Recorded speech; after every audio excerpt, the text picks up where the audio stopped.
kamu sekarang, ya ini saatnya sekarang kamu boleh menempati tanah-tanah yang sudah diberikan kepadamu gitu. Tanahnya di mana? Nah ini unik nih saudara. Jadi kalau yang lain-lain tuh tanahnya diberikannya di daerah Israel. Nah ini di seberang Sungai Yordan, makanya namanya Transyordan. Ya, jadi seperti ini nih saudara. Jadi yang lain-lain itu tanahnya tuh ada di sini.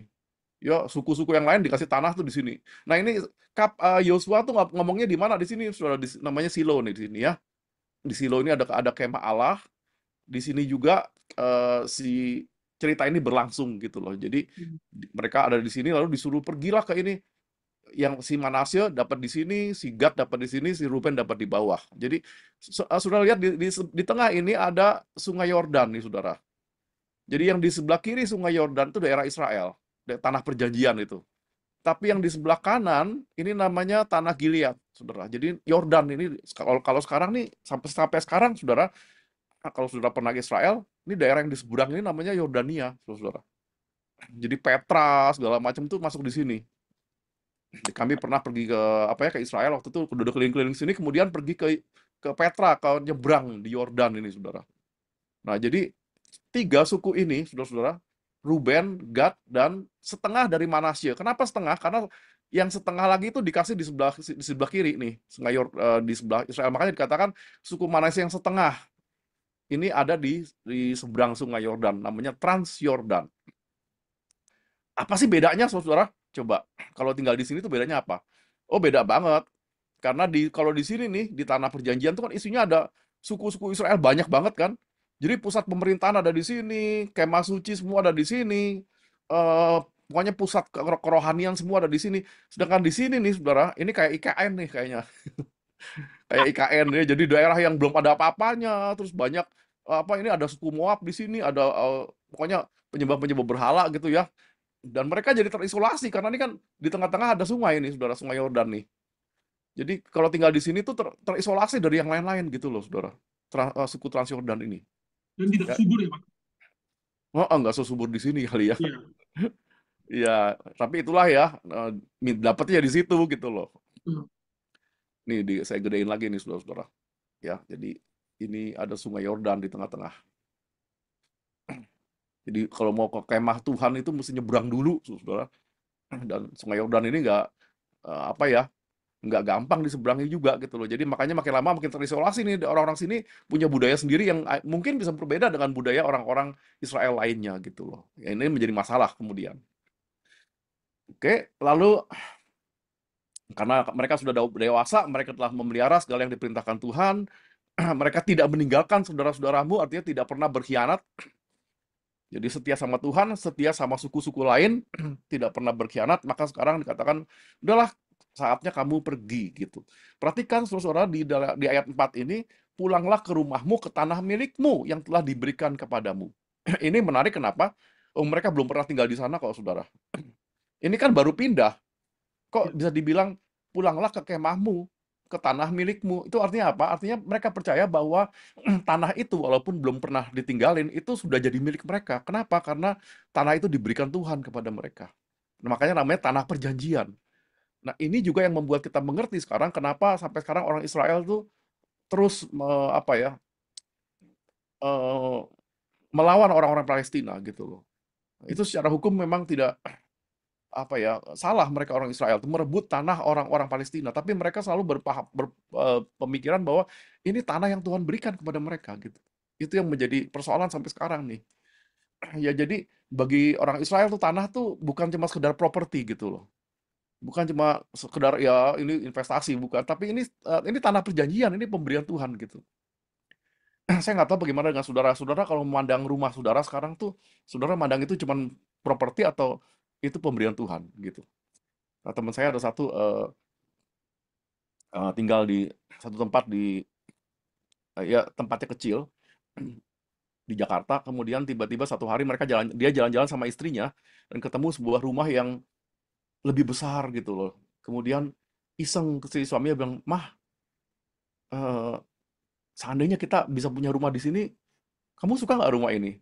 Terus si istrinya bilang, "Wih lah ya tentu suka ini ini luas jauh lebih luas dari rumah kita dan bagus gitu loh." Ya tapi kita kan nggak punya duit ya. Ya mimpi aja, doain aja sama Tuhan gitu.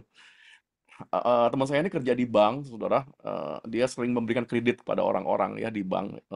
Kemudian nggak lama setelah itu, beberapa bulan kemudian datang seorang yang pengen butuh uang gitu dan eh, mau jual rumah karena butuh uang gitu. Eh, Ngobrol punya ngobrol aja daripada apa jual sama orang lain, ya sama teman saya aja lah gitu ya. Eh, Kemudian dikasih tahu alamatnya, saudara. Terus teman saya cek di mana rumah itu, dan ternyata tahu nggak, saudara, rumah itu adalah rumah yang beberapa bulan lalu dibilang, Mama suka nggak kalau tinggal di sini? Itu rumahnya persis itu, saudara. Dan karena butuh uang, kemudian dijual dengan harga yang sangat murah gitu, dan boleh kredit lewat KPR gitu. Nah, teman saya tuh sampai sekarang setiap kali ketemu saya, kalau kalau ke rumahnya sekarang tuh dia selalu bilang ini rumah pemberian Tuhan gitu. Ya, ada sejarahnya gitu. Ini bukan cuma sekedar investasi atau properti, ini pemberian Tuhan, dan itu beda loh saudara ya. Jadi pengalaman kita dengan tanah tempat kita tinggal, kalau kita punya cerita tertentu gitu, itu menjadi sesuatu yang lain kalau kita memandang itu sebagai pemberian Tuhan gitu. Nah, seperti itu juga kira-kira orang Israel ya. Ini adalah tanah yang diberikan Tuhan kepadamu gitu loh. Tapi ada syaratnya saudara. Kalau kamu ingin tetap ada di tanah itu, ayat 5, hanya lakukanlah dengan sangat setia perintah dan hukum yang diperintahkan kepadamu oleh Musa, hamba Tuhan itu, yakni mengasihi Tuhan Allahmu, hidup menurut segala jalan yang ditunjukkannya, tetap mengikuti perintahnya, berpaut padanya dan berbakti kepadanya dengan segenap hatimu dan dengan segenap jiwamu.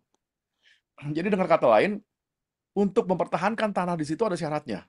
Syaratnya bukan bayar kredit, bukan bayar angsuran, bukan. Tapi syaratnya kamu harus sangat setia dengan perintah Tuhan dan hidup mengikuti perintahnya. Artinya sangat setia, dan artinya begini, saudara, kesetiaan itu ternyata bukan sesuatu yang terus-menerus bisa kita pertahankan. Jadi kalau kita setia sama Tuhan di masa lalu, belum tentu hari ini atau besok kita tetap setia gitu loh.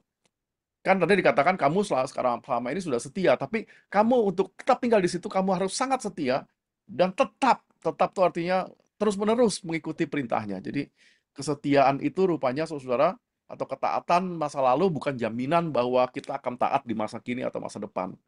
Nah, kalau kamu ingin sungguh-sungguh tanah itu menjadi berkat, maka kamu harus tetap setia di masa kini. Ya ada berapa banyak orang yang ya dulu sih setia, tapi sekarang udah enggak gitu. Ya, jadi kesetiaan itu rupanya sesuatu yang harus diperjuangkan terus-menerus ya kalau kita lihat dari ayat ini. Ya itu syaratnya kalau mau tinggal damai sejahtera di tanah yang Tuhan berikan itu. Dengan mengatakan itu tanah pemberian Tuhan, berarti kan itu bukan tanah mereka sebetulnya kan, saudara. Itu tanahnya Tuhan gitu. Jadi kalau mereka tidak setia, bisa terjadi tanah itu memuntahkan mereka, tanah itu menjadi kering, tandus, gagal panen dan seterusnya. Ya jadi orang Israel kalau melihat gagal panen, nggak ada kesuburan, mereka selalu menghubungkan dosa saya apa ya gitu ya. Dan mungkin saya udah nggak setia. Jadi kesetiaan dengan kepemilikan tanah itu rupanya menjadi satu tuh saudara di konsep orang Israel zaman dulu itu. Nah, lalu kemudian menarik nih, saudara. Lalu Yosua memberkati mereka dan melepas mereka pergi, maka pulanglah mereka ke kemah mereka. Jadi, apa ini, saudara-saudara? Saudara ingat nggak sama kebaktian GKI? Kan selalu diakhiri dengan pengutusan dan berkat kan, saudara ya? Jadi, kalau kita pulang dari kebaktian, kita tuh diutus untuk melakukan firman Tuhan yang sudah kita dengar. Tapi supaya bisa melakukan tugas pengutusan itu, maka kemudian pendeta memberikan berkat di akhir kebaktian. Nah, ini sama, saudara. Jadi apa fungsinya berkat di sini? Kenapa diberkati? Karena berkat itu adalah yang akan memampukan umat untuk melakukan tugas mereka, tugas pengutusannya. Dalam hal ini adalah hidup di tanah dengan damai sejahtera, hidup setia kepada Tuhan. Itu janji Tuhan. Tapi bagaimana mereka bisa melakukan itu? Mereka harus dapat kuasa dari Tuhan. Dan itu dinyatakan dalam apa? Dalam bentuk berkat. Jadi diberkati sebagai modal, ya, bekal supaya mereka bisa melakukan tugas pengutusan itu. Nah, ini juga ya, pengutusan dan berkat ini, saudara, menjadi cikal bakal dari liturgi kita ya. Jadi kalau ada pengutusan pasti ada berkat gitu, saudara. Menarik ya, ini ternyata nyambung sama liturgi nih bagian ini, saudara. Jadi mereka diberkati lalu mereka pergi. Ya, itu selesai. Nah, ayat 7 dikatakan kepada suku Manasye yang setengah telah diberikan Musa bagian mereka di Basan di sebelah kanan itu. kepada suku suku yang setengah lagi telah diberikan Yosua bagian mereka di antara saudara-saudara mereka di sebelah barat Sungai Yordan. Jadi suku Manasya itu memang dibagi dua tuh saudara, setengah-setengah gitu. Lagipun ketika Yosua melepas mereka pergi ke kemah mereka, setelah memberkati mereka, maka ia berkata kepada mereka demikian, pulanglah ke kemahmu dengan kekayaan yang banyak. Jadi bukan cuma dilepas diberkati, tapi dibekali saudara. Dan bekalnya bukan cuma berkat ternyata, tapi kekayaan yang banyak gitu. Dan dengan sangat banyak ternak, dengan perak, emas, tembaga, besi, dengan pakaian yang sangat banyak. Ya, ada sandang pangan, tapi juga ada papan. Ya. Bagilah dengan saudara-saudaramu jarahan yang dari musuhmu itu. Jadi kalau Tuhan mengutus, bukan hanya dibekali dengan berkat, tapi juga segala sesuatu yang diperlukan. Gitu loh. Tuhan tuh kalau mengutus kita itu pasti membekali kita lah. Kita disertai dengan apa yang kita butuhkan gitu, saudara. Ya, ini artinya, saudara. Pengutusan selalu disertai dengan providensia ya, pemberian dari apa yang kita butuh gitu loh dari Tuhan. Jadi jangan takut kalau saudara diutus Tuhan misalnya saudara diutus tuh ke Papua misalnya atau ke tempat kedalaman untuk melakukan pelayanan misi misalnya, pasti Tuhan akan membekali saudara dengan apa yang saudara perlu. Yang saudara tidak dapatkan di sini mungkin ya, keterampilan lah atau apapun juga yang diperlukan gitu. Tapi kemudian di sini juga diingatkan, saudara, kalau ini menyangkut harta benda ya, mungkin ada yang dapat banyak, ada yang dapat sedikit. Lalu dikatakan, bagilah dengan saudara-saudaramu jarahan yang dari musuhmu itu. Jadi ketika Tuhan membekali, ada yang dapat banyak, ada yang dapat sedikit. Nah, kalau kita dapat banyak, jangan lupa saudara bagilah dengan saudara-saudaramu. Ini penting juga di gereja, saudara ya. Jadi kita nggak anti orang kaya di gereja, saudara. Orang kaya itu jadi berkat kok banyak di gereja. Ya, kekayaan itu bisa menjadi berkat. Tapi ingat kalau kita diberi banyak tuh berarti kita punya panggilan juga untuk berbagi gitu. Ya, jadi kita kan ini bicara soal dengan saudara-saudara ya. Jadi berbagilah dengan saudara-saudaramu. Jadi sudah dari awal mereka diingatkan bahwa eh, ingat bahwa kita ini bukan hidup sendirian, kita hidup bersama-sama. Kalau ada yang lebih, berikanlah juga kepada yang kurang. Ya, jadi ini sebuah saya kira lengkap ini saudara ya, cerita pengutusan yang lengkap gitu, diberkati dengan berkat, lalu diberikan eh, apapun yang mereka perlu, tapi juga mereka harus berbagi kepada sesama gitu. Ya inilah pengutusan yang indah ya dari Yosua kepada suku-suku Transyordan ini. Maka dikatakan pulanglah Bani Ruben, Bani Gad, dan suku Manasye yang setengah itu, dan mereka pergi meninggalkan orang Israel, keluar dari Silo, dari tempat tadi itu saudara, ke tanah di tanah Kanaan untuk pergi ke tanah Gilead, yang tadi di sebelah situ ya, tanah milik mereka yang didiami mereka sesuai dengan titah Tuhan dengan perantaraan Musa. Jadi kita lihat lagi, jadi mereka pergi nih saudara-saudara. Pertama ketika pergi tiga suku ini mereka harus lewat ini kan lewat sungai dulu nih saudara-saudara. Jadi di sungai ini di tepi sungai mereka mendirikan mezbah tanda peringatan, baru kemudian mereka nyebrang dan berpisah ke tempat masing-masing. Jadi sebelum berpisah mereka membuat sebuah mezbah di sini, saudara, dan ini yang menjadi persoalan gitu loh di bagian berikutnya di tempat ini. Ya. Apa persoalannya, saudara? Karena pembangunan mezbah itu mengundang kecurigaan gitu loh.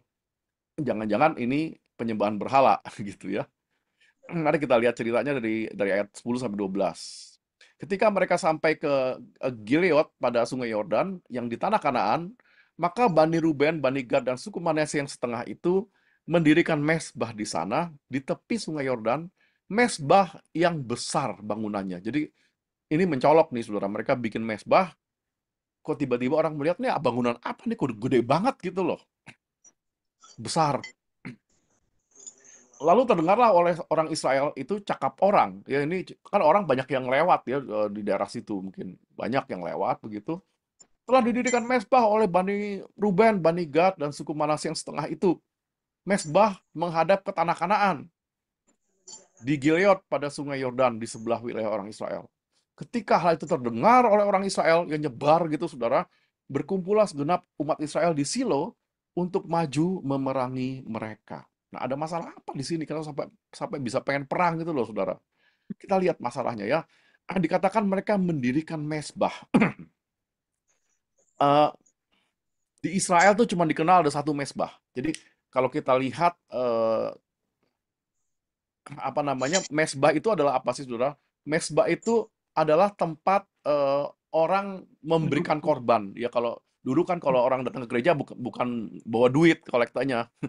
Kolektanya tuh bawa persembahan berupa korban, ya kambing domba yang kemudian dipersembahkan di altar, di mesbah. Mesbah itu letaknya di mana, Saudara? Kalau kita lihat, kemah Tuhan atau bait Allah, itu di dalamnya kan ada ruang kudus, ada ruang maha kudus. Nah, di depannya di halaman itu ada mesbah, tempat orang mempersembahkan korban. Dan yang boleh membakar korban di mesbah itu cuma imam, Saudara. Ini nggak semua orang boleh.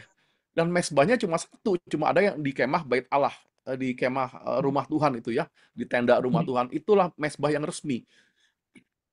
Jadi orang nggak boleh sembarangan bikin mesbah, Saudara. Nah, sekarang kok ini tiga suku ini kok bikin mesbah yang mirip-mirip dengan di depan yang di kemah Allah itu loh, Saudara. Mereka curiga jangan-jangan ini penyesatan ini, Saudara. Sebab siapa yang suka bikin mesbah sebelumnya? Yaitu orang-orang yang menyembah berhala, ya. Orang-orang menyembah berhala di Kanaan, di mana itu selalu mendirikan mesbah. Kalau mereka pergi ke suatu tempat, lalu mereka melihat, di situ tuh kayaknya subur gitu. Mungkin di situ ada dewa kesuburan ya. Kalau di Indonesia Dewa Sri, Dewi Sri yang namanya ya. Ini dewa kesuburan nih. Lalu mereka bikin mesbah lah untuk dipersembahkan ya mempersembahkan korban kepada dewa kesuburan itu gitu. Nah, jangan-jangan ini orang-orang ini ikut-ikutan ya, entah dia ikut-ikutan orang Kanaan mendirikan mesbah atau mereka meniru mesbahnya kemah suci dan itu berarti mereka juga melanggar karena itu unauthorized gitu loh. Mesbah itu harus yang bisa menetapkan di mana tempatnya itu Tuhan, bukan bukan orang Israel. Jadi sesat dianggapnya gitu, saudara-saudara. Iya, dipandang sebagai pelanggaran karena nggak ada otorisasi dari Tuhan. Gitu. Kira-kira mungkin seperti ini ya, mereka bangun mesbah gitu. Gede, nggak sekecil ini mungkin.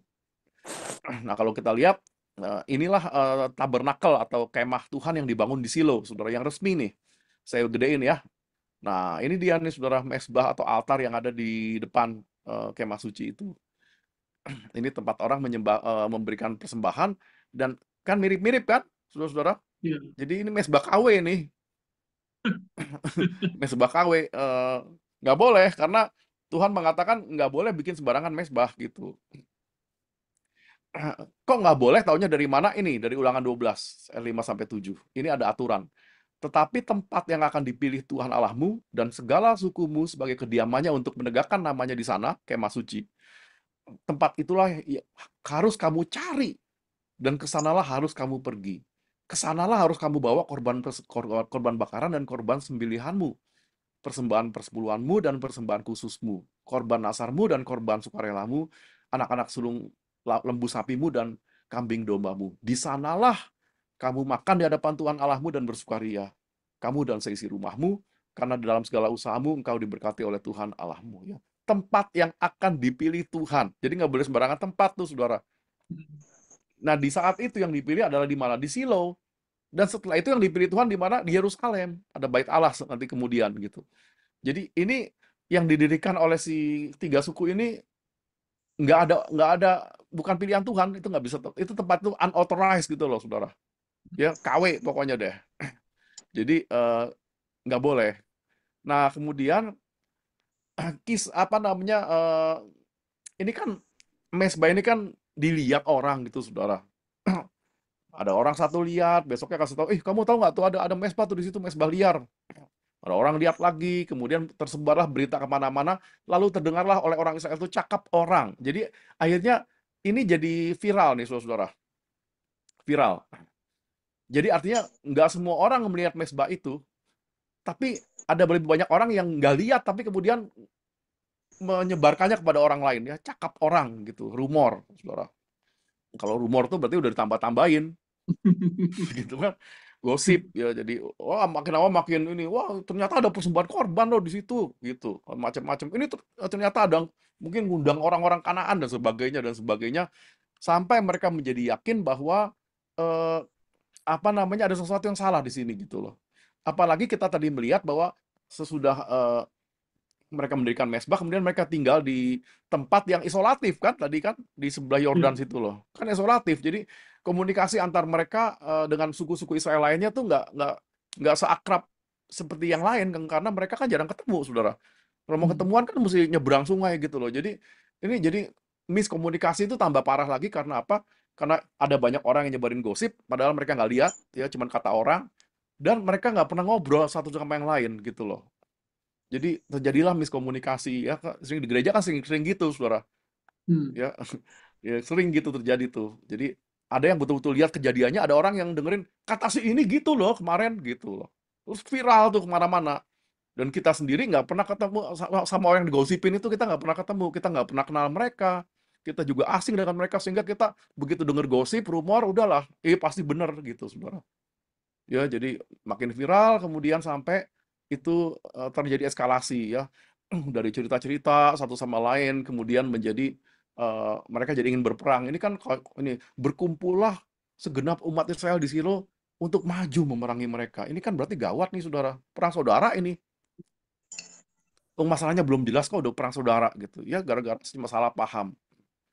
Jadi, eee, kalau orang makin viral, memuncak kemudian ditakut-takutin ya, ini penistaan agama loh. Kalau kita biarkan mereka seperti ini, nanti apa yang terjadi? Tuhan marah. Ya karena mereka mendirikan mezbah yang tidak resmi, Tuhan marah, dan kalau Tuhan marah, marahnya tuh bukan cuma sama orang yang mendirikan, tapi semua umat itu kena getahnya gitu loh, Saudara. Jadi ini darurat penistaan agama gitu. Nah, harus kita berbuat sesuatu. Kalau nggak berbuat sesuatu yang keras gitu, nanti daripada Tuhan yang marah, mendingan mereka yang meninggal, gitu kan ya. Nah, itu kan dasarnya perang jihad kan gitu, saudara. Perang jihad itu. Daripada nanti kita dikutuk Tuhan, mendingan kita matiin aja mereka, gitu. Nah, sekarang masih ada nggak yang begitu di kita? Masih. Coba ya, kadang-kadang kita kita tuh suka pakai kata darurat. Darurat LGBT, gitu. Nah, kalau orang bilang darurat kan, ih, kasih iya ya. Kalau kita biarin orang LGBT nggak dibunuh-bunuhin, nanti Tuhan marah loh. Nanti kita semua yang kena kutuk gitu. Daripada gitu mari kita perangi mereka. Ya, darurat narkoba, darurat LGBT. Nah, udah kata darurat itu kan berarti nakut-nakutin, saudara. Ya sehingga masalahnya tuh jadi sensitif banget. Jadi apa ya? Sepertinya kalau Rusia nggak di begitu. kalau nggak melakukan sesuatu nanti jadi kacau gitu loh. Nah, itu yang terjadi, saudara, makanya mereka kemudian pengen perang gitu. Itu yang terjadi ya, kok kayak foto FPI ya, zaman dulu. Oke. Nah, bagusnya saudara, ini dia ya, ini bagusnya pada saat itu. Jadi sebelum maju berperang, ada orang-orang yang bijak yang mengatakan, "Yuk, sebelum kita perang kita tanya dulu sebetulnya ada apa sih masalahnya."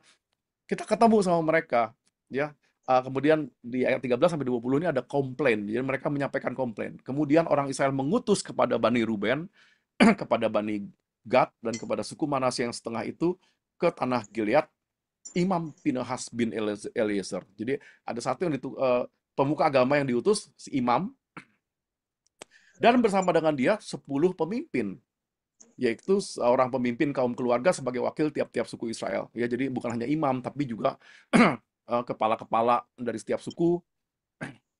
Ayo kita ngobrol lah, kita diskusi, kita adakan perundingan gitu ya.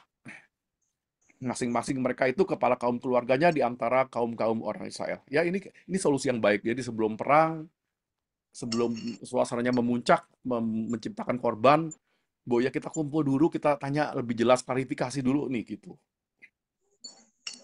Ya keinginan untuk berkomunikasi, meminta klarifikasi dan melakukan investigasi itu sangat penting, saudara. Ketika kita menghadapi sebuah gosip, ya sebuah opini yang berkembang di tengah umat, gitu. Termasuk di GKIPI atau dimanapun ya, di gereja-gereja. Ya kalau ada masalah gitu, daripada perang duluan gitu, ya tanya dulu sama orangnya, betul nggak sih? Klarifikasi, investigasi gitu. Betul nggak sih orang Transyordan itu ingin membangun bait Allah tandingan? Betul nggak mereka tuh bikin mesbah KW gitu loh? Kenapa mereka bikin seperti itu? Kan kita nggak tahu. Kan kita cuma lihat bangunannya doang, kita belum pernah lihat, belum ketemu sama orangnya. Ya tanya sama orangnya, kenapa kamu melakukan hal itu gitu. Ya ini contoh yang sangat baik ya bagaimana memecahkan masalah di gereja sebelum itu menjadi kacau gitu, saudara. Ya, lalu diutuslah para pemimpin ini untuk bertanya gitu. Coba kita lihat ayat 15. Setelah mereka sampai kepada Bani Ruben, kepada Bani Gad, dan kepada suku Manasye yang setengah itu di tanah Gilead, berkatalah mereka kepada orang-orang itu demikian, beginilah kata segenap umat Tuhan. Ya, inilah yang dikatakan rumor-rumor yang kami dengar ini seperti ini. Apa macam perbuatanmu yang tidak setia ini terhadap Allah Israel? Dengan sekarang berbalik daripada Tuhan dan mendirikan mezbah bagimu. Dengan demikian memberontak terhadap Tuhan pada hari ini. Ya, jadi menurut rumor, kamu tuh sekarang udah jadi umat yang mentang-mentang punya tanah baru, kamu memberontak sama Tuhan. Baru aja kamu dilepas, udah punya tanah yang luas di seberang Sungai Yordan. Sekarang kamu udah bikin mezbah untuk terang-terangan mau menyembah Allah lain, begitu loh. Ayat 17, saudara. Belum cukupkah bagi kamu, bagi kita, noda yang di Peor itu, yang daripadanya kita belum mentahirkan diri sampai pada hari ini, dan yang menyebabkan umat Tuhan kena tulah. Sehingga kamu berbalik pula sekarang ini membelakangi Tuhan. Jika kamu hari ini memberontak terhadap Tuhan, maka besok dia akan murka kepada segenap umat Israel. Ya. Kamu berbuat kesalahan, kita semua nanti akan kena getahnya. Kamu ingat nggak peristiwa noda di Peor itu? Apa ini noda di Peor, saudara? Nah, ini kita perlu gali dari bagian Alkitab lain ya. Apa itu noda di Peor itu, saudara? Uh, ini dia. Ini dia, saudara, di bilangan 25 ya. Ini ada tragedi nih di Peor. Ini sudah terjadi lama. Sementara Israel tinggal di Sitim, mulailah bangsa itu berzinah dengan perempuan-perempuan Moab. Ya, ketika mereka di perjalanan menuju tanah perjanjian tuh mereka berzinah dengan perempuan-perempuan Moab. Perempuan-perempuan ini mengajak bangsa itu ke korban sembelian bagi Allah mereka. Jadi mereka diajak untuk makan daging korban ya. Lalu bangsa itu turut makan dari korban itu dan menyembah Allah orang-orang itu. Ketika Israel berpasangan dengan Baal Peor, ketika mereka makan daging persembahan itu kemudian dianggap ikut berzinah secara spiritual, bangkitlah murka Tuhan terhadap Israel.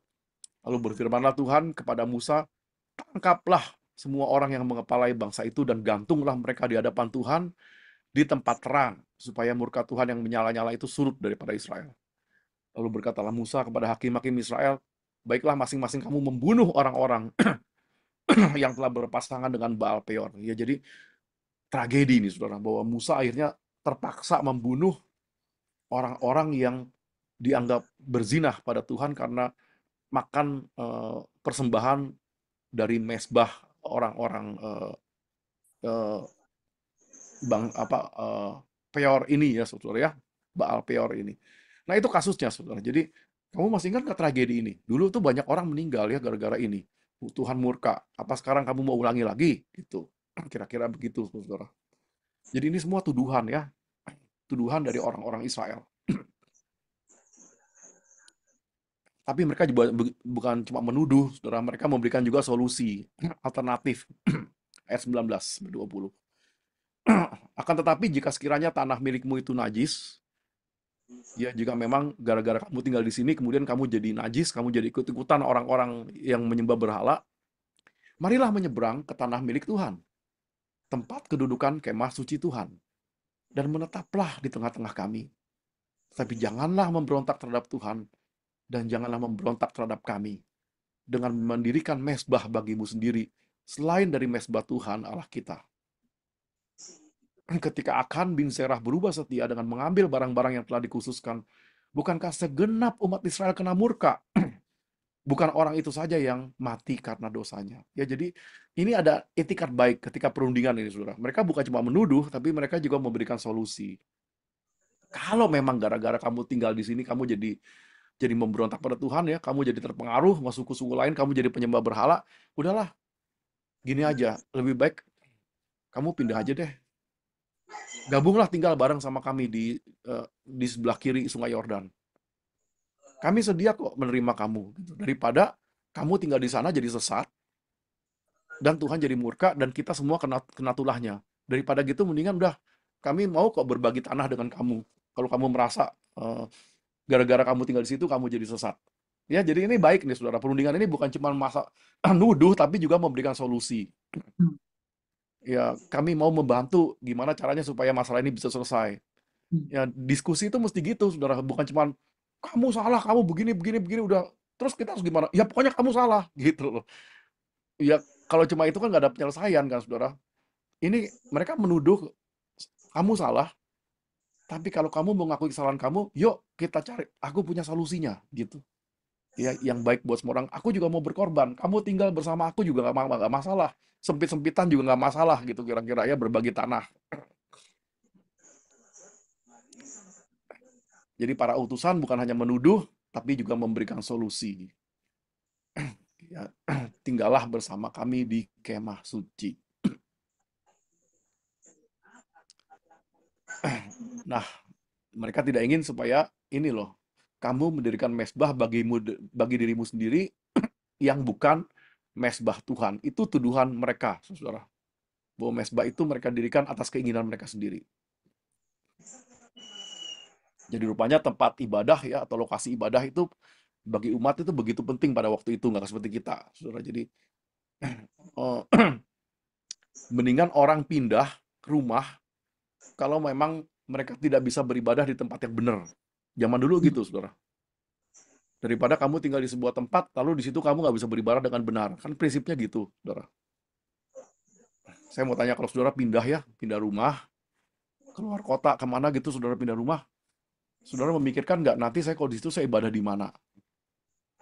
Jadi tempat ibadah tuh penting nggak sih buat saudara gitu? Karena banyak orang sekarang yang, ah yang penting rumahnya keren gitu ya. Kita nggak peduli di situ ada tempat ibadah apa enggak, ya tempat ibadah itu nggak terlalu penting. Tapi buat orang Israel enggak, saudara. Jadi harus memastikan bahwa tempat mereka tinggal itu bisa, di situ mereka bisa beribadah, ya mereka bisa terbangun imannya gitu. Oke, lalu kita lanjutkan, saudara. Lalu jawab Bani Ruben, Bani Gad, dan suku Manasye yang setengah itu, katanya kepada kepala kaum-kaum orang Israel, Allah segala Allah, Tuhan. Allah segala Allah, Tuhan. Dialah yang mengetahui dan patutlah orang Israel mengetahuinya juga. Jika sekiranya hal ini terjadi dengan maksud memberontak atau dengan maksud berubah setia terhadap Tuhan, biarlah jangan Tuhan selamatkan kami pada hari ini. Jadi mereka bersumpah ya. Hmm. Pokoknya buat kami tuh Tuhanku adalah Tuhanmu. Jadi Tuhan aku tuh ya Allah gitu yang kamu sembah. Nggak ada sama sekali keinginan untuk berbalik dari Tuhan gitu. Jadi kalau sampai betul kami tuh berubah setia pada Tuhan, biarlah tulah itu jatuh pada kami hari ini lah. Biarkan Tuhan bunuh kami hari ini.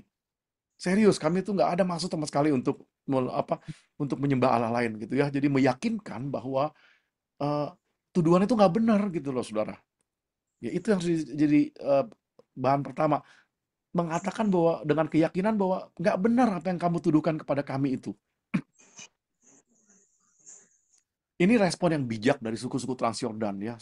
Respon yang yang menenangkan hati ya. Mula-mula mereka menyatakan bahwa Yahweh atau Tuhan itu tetap adalah Allah mereka. Ya tidak ada niatan sama sekali memakai mesbah untuk persembahan korban Allah lain. Itu yang paling mendasar. Pokoknya nggak ada niat itu gitu. Jadi tuduhan itu udah dijawab dulu.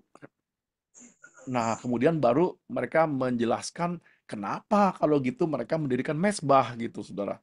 Ya kalau memang mereka tetap setia, kenapa mereka mendirikan mesbah yang tidak diotorisasi? Nah, ayat 24 menjelaskan, saudara. Tetapi sesungguhnya kami telah melakukannya karena cemas, karena kekhawatiran. Sebab pikir kami di kemudian hari, anak-anak kamu mungkin berkata kepada anak-anak kami demikian, apakah sangkut pautmu dengan Tuhan Allah Israel? Bukankah Tuhan telah menentukan sungai Yordan sebagai batas antara kami dan kamu? Hai orang Bani Ruben dan Bani Gad, kamu tidak mempunyai bagian akan Tuhan. Demikianlah mungkin anak-anak kamu membuat anak-anak kami berhenti daripada takut akan Tuhan. Sebab itu kata kami, biarlah kita mendirikan mesbah itu bagi kita, bukanlah untuk korban bakaran, dan bukanlah untuk korban sembelihan, tapi supaya mesbah itu menjadi saksi antara kami dan kamu, dan di antara keturunan kita kemudian, bahwa kami tetap beribadah kepada Tuhan di hadapannya dengan korban bakaran, korban sembelihan, dan korban keselamatan kami. Jadi ternyata mesbah itu bukan dipakai untuk mesbah persembahan korban. Enggak, saudara. Bukan. Bukan untuk persembahan korban menggantikan yang di kemah suci, bukan. Juga bukan untuk persembahan korban seperti persembahan Baal, juga bukan. Jadi bangunan mesbah itu bukan fungsional, nggak punya fungsi untuk mesbah. Dia cuma saksi, saudara-saudara. Artinya apa? Dia cuma replika dari mesbah yang ada di kemah kemah suci. Dia replika. Kenapa perlu ada replika? Orang-orang Transyordan berpikir nanti keturunan kita ini, anak-anakmu dan anak-anak kita ini mungkin udah nggak ngerti sejarah. Mungkin mereka pikir kan tanah perjanjian tuh batasnya Sungai Yordan. Nah kalau begitu kalian kan tinggalnya di seberang Sungai Yordan. Kalau begitu kamu tidak termasuk orang Israel. Itu takutnya begitu, saudara. Kan kadang-kadang kita sebagai orang tua bikin perjanjian nanti anak-anak kita lupa gitu kan perjanjiannya apa Hmm. gitu. Nah, supaya mereka tetap ingat bahwa kami yang di seberang tuh masih ikut bagian dari kita. Ya ini loh, buktinya ini ada, coba lihat, ini ada monumen. Monumen mesbah yang mirip-mirip seperti di kemah Bait Suci. Itu artinya apa? Yang di seberang itu juga sama Allahnya, masih bagian dari kalian gitu. Jadi ini bangunan untuk kayak Taman Mini Indonesia Indah gitu loh, saudara ya. Ya replika dari Indonesia gitu. Indonesia tuh kayak apa? Ada yang belum pernah ke Irian, ada yang belum pernah ke Timor. Coba lihat aja TMII, Taman Taman Mini Indonesia Indah. Ya itu kan replika dari semua budaya Indonesia gitu. Itu menjadi saksi akan apa itu Indonesia walaupun kita mungkin belum pernah ke masing-masing daerah. Ya kira-kira seperti itu. Itu sebagai simbol saja gitu loh. Itu bukan tempat penyembahan. Oke. Ayat 27b, jadi tidaklah mungkin anak-anak kamu di kemudian hari berkata kepada anak-anak kami, kamu tidak mempunyai bagian daripada Tuhan. Lalu kata kami, apabila di kemudian hari, demikian dikatakan mereka kepada kita dan kepada keturunan kita, maka kita akan berkata, tengoklah bangunan tiruan mesbah Tuhan itu. Lihat replikanya yang telah dibuat oleh nenek moyang kami. Bukan untuk korban bakaran, dan bukan untuk korban sembelian, tapi mesbah itu menjadi saksi antara kami dan kamu. Jauhlah daripada kami untuk memberontak terhadap Tuhan, dan untuk berbalik pada Tuhan hari ini, dengan mendirikan mesbah untuk korban bakaran, korban sajian, atau korban sembelihan. Mesbah yang bukan mesbah Tuhan, Allah kita, yang ada di depan kemah sucinya. Jadi sekali lagi ditegaskan di akhir ini, pengakuan dari suku Transyordan bahwa mesbah yang benar cuma satu, adalah mesbah Tuhan yang di kemah suci. Yang ini bukan, ini cuma tiruan, ini cuma simbol, ini cuma replika, ini cuma saksi. Gitu loh, ditegaskan lagi nih. Nah, ayat 30, setelah Imam Pinehas dan para pemimpin umat, serta para kepala kaum-kaum orang Israel yang bersama-sama dengan dia mendengar perkataan yang dikatakan oleh Bani Ruben, Bani Gad, dan Bani Manasye itu, maka mereka menganggap hal itu baik. Artinya, ah, penjelasan ini memuaskan gitu loh. Ternyata yang kami tuduhkan selama ini keliru. Dan ternyata mesbah itu nggak seperti yang dikatakan di rumor. Enggak, memang ada mesbah. Tapi itu mesbah tiruan, itu replika dan tujuannya bukan bukan untuk apa memberontak, justru itu untuk menegaskan bahwa kita itu sama-sama satu Allah gitu. Justru mesbah itu baik gitu. Sehingga mereka menganggap ternyata idenya si tiga suku Transyordan ini ternyata ide yang sangat baik. Jadi ini berubah pandangan ya 180 derajat. Jadi kalau Hmm. kita bisa menjelaskan dengan baik gitu posisi kita, ya dengan jujur, dengan tulus, apa sih kekhawatiran kita, kita ungkapkan semua, nanti pihak lain akan menganggap, oh ternyata gitu toh. Jadi malahan yang tadinya nggak antipati jadi simpati, saudara. Ya Hmm. itulah gunanya sebuah diskusi, sebuah dialog. Ya kemudian ayat 31 berkatalah Imam Pinehas bin Eleazar kepada Bani Ruben, Bani Gad, dan Bani Manasye. Sekarang tahulah kami bahwa Tuhan ada di tengah-tengah kita. Sebab tidaklah kamu berubah setia terhadap Tuhan, dengan demikian kamu telah melepaskan orang Israel dari hukuman Tuhan. Ya, jadi suku-suku Israel benar-benar merasa lega Kenapa lega? Pertama, karena tuduhan itu nggak benar. Jadi mereka nggak perlu lagi khawatir bahwa Allah akan murka, nggak mungkin. Yang kedua, mereka jadi nggak perlu berperang kan, saudara. Coba kalau udah belum ada diskusi, udah berangkat maju perang duluan gitu kan kacau ya. Udah perang abis-abisan, kedua pihak udah banyak makan korban, baru kemudian sebetulnya nggak begitu loh. Terus baru ada diskusi. Oh ternyata nggak begitu ya, udah telat, udah banyak korban, saudara. Jadi imbau ya, sebelum berangkat berperang, diskusi dulu lah, komunikasi dulu gitu loh, saudara. Jadi nggak perlu ada korban di kedua belah pihak gitu. Nah, akhirnya ya semua bersukacita lah dengan itu semua. Ayat 32, sesudah itu Imam Pinahas bin Elazar serta para pemimpin itu meninggalkan Bani Ruben dan Bani Gad di tanah Gilead, pulang ke Kanaan kepada orang Israel, lalu disampaikanlah berita itu kepada mereka.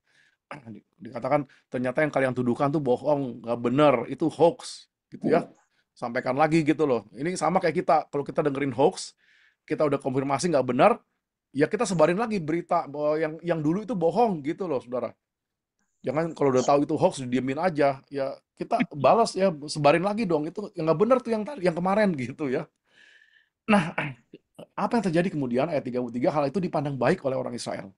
Sehingga orang Israel memuji Allah dan tidak lagi berkata hendak maju memerangi mereka. Jadi semua orang jadi bahagia, jadi happy gitu loh. Ah, kita nggak perlu berperang eh, ya untuk memusnahkan negeri yang didiami Bani Ruben dan Bani Gad itu. Dan Bani Ruben dan Bani Gad menamai mesbah itu saksi.